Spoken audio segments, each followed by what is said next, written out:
It's like the great secret everybody knows except us. Because of the way we've been led to think of our relationship to the world. Science now is bearing out the fact of the changes. Okay, and our indigenous ancestors told us in non-scientific terms that these changes were happening. Now, just to give you an idea of what kinds of changes I'm talking about, I'm going to get into this more at the end of the program. But I wanted to share this with you right now. This is a little a chart. It was put together by Institute of Heart Math, and we're going to talk about them a lot at the end of the program today.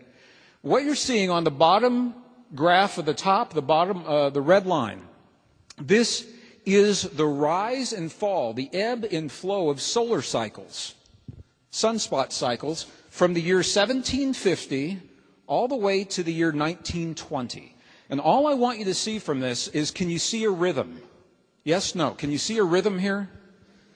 Okay, the sunspot cycles, they ebb and flow, and our own science now is telling us that there's a direct relationship between our relationship to the sun and humans. When sunspot cycles are high, there's a lot of social, translates into a lot of social energy. It can be social unrest, or it can be the catalyst for really powerful, positive, beautiful change. So the sunspot energy isn't good or bad. It's an impulse of energy. How we use it, what it means to us, that is something that we determine. So this is the ebb and the flow of that energy from 1750 until 1920. Now I'm going to show you another graph of the ebb and flow of great human activities, human experiences. Some of these are war, some of them are peace. Some of them are innovations in science and art and music and technology. And you tell me if you see a correlation. So the blue line will be the human activity as it correlates to the sunspot activity. It's not exact, but you can certainly say there's a correlation there. We are influenced by these powerful forces of solar energy, among others. There are many others. I'm only isolating one to give you an example of how Earth's position in space changes our relationship to the sun, to the center of the Milky Way galaxy. John Jenkins talked about it yesterday. I know. He always does. That's how I know, even though I wasn't here. I know he did. I'm channeling John Major Jenkins right now. Oh, I can't channel that part. Okay. So what you can see is there's a relationship. Can you all see that from where you are? Why is that important today? Here is why it's important today. We just finished solar cycle 22 and 23, and we're beginning solar cycle 24. At the peak of solar cycle 23, profound changes began upon the earth. At the peak of solar cycle 24, an event that forever changed our planet occurred. And at the very beginning of solar cycle, 22, 23, we're now in 24. At the beginning of 24, you're going to see something profound is happening. Okay, I'm going to clean this up so you can see a little bit better. Can you see this right here? Right in the middle of solar cycle 22, look at what happened right here. This is when Iraq invaded Kuwait. It doesn't mean something bad must happen. It means that people feel this impulse.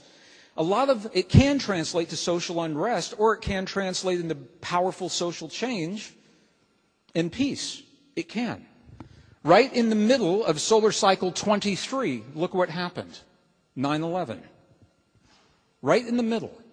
And then something mysterious happened. The sun went very quiet for a year. For most of 2010, the scientists were amazed, because the sun was very still, very quiet. All of a sudden, it began when? Does anybody here know? When did it begin again?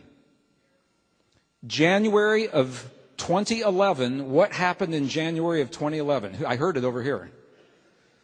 Exactly, and here it is. Tunisia, Egypt, Libya, right at the first impulse of the new solar cycle. And why am I sharing this with you now? It's to share with you that while change is possible anytime, that the deck is stacked in our favor. The deck is stacked in our favor. The scales are easier for us to tip in our favor of peace and life and balance now as this new wave of energy sweeps the earth, and it happens to coincide precisely with the year that this conference is all about. Isn't that interesting? Probably just a coincidence, wouldn't you imagine? I think it's probably just a coincidence. Think about this. If solar cycle 24 that we're in now, if it had gone off according to schedule, we would have missed that 2012 window. But for some reason, the sun went quiet for about a year. And when it began, you can see what happened. You all probably know, I mean, you've all heard during a full moon cycle, you know during a full moon there are more traffic accidents, more emergency hospital room visits, more violent crimes. Those are some of the bad things. But good things happen. If you're an artist or a musician, that's when some of the best songs are written. On a full moon, if I know it's a full moon, I won't even try to go to sleep because I know I'm going to be wired all night. I'm going to sit up, I'm going to play my guitar, I'm going to write a book, I'm going to do something. It can happen in the night. Because that energy is so powerful. It's a gift. It's about the way that we use it. So I'm sharing this with you now to let you know, in addition to all the other things that are happening, we are being gifted with a powerful impulse that is scientifically confirmed to have effects upon the way we live in this world. Solar cycles affect heart rate. They affect our nervous system. They affect ovulation cycles. Ladies know that. They affect social cycles. So we're living a very, very powerful time right now, beginning of solar cycle 24. Now, if there's any doubt in your mind, this isn't just the New Thought community. It's not just this conference. It's not just a New Age wish. In September of 2005, think all the way back to 2005. Didn't that seem like a long time ago? Wow. September of 2005, the journal Scientific American released this issue. It is a special edition. It's a special edition of scientists, philosophers, engineers, social architects, religious leaders, political leaders, spiritual leaders, all coming together from many different walks of life, and they're all saying essentially the same thing. Something is up in our world. And the title tells the whole story. Look at the title, Crossroads for Planet Earth. And they talk about many of the crises that we're already very familiar with, the shortages of food and water that are growing all around the world, the economic crises and the impending collapse of the global economic system. In 2005, they knew it had to happen at some point. They knew, they didn't tell us maybe, but people who were watching the numbers knew that this crisis was coming. And the crisis isn't over yet. I think you all know that. This is a big weekend for the European Union.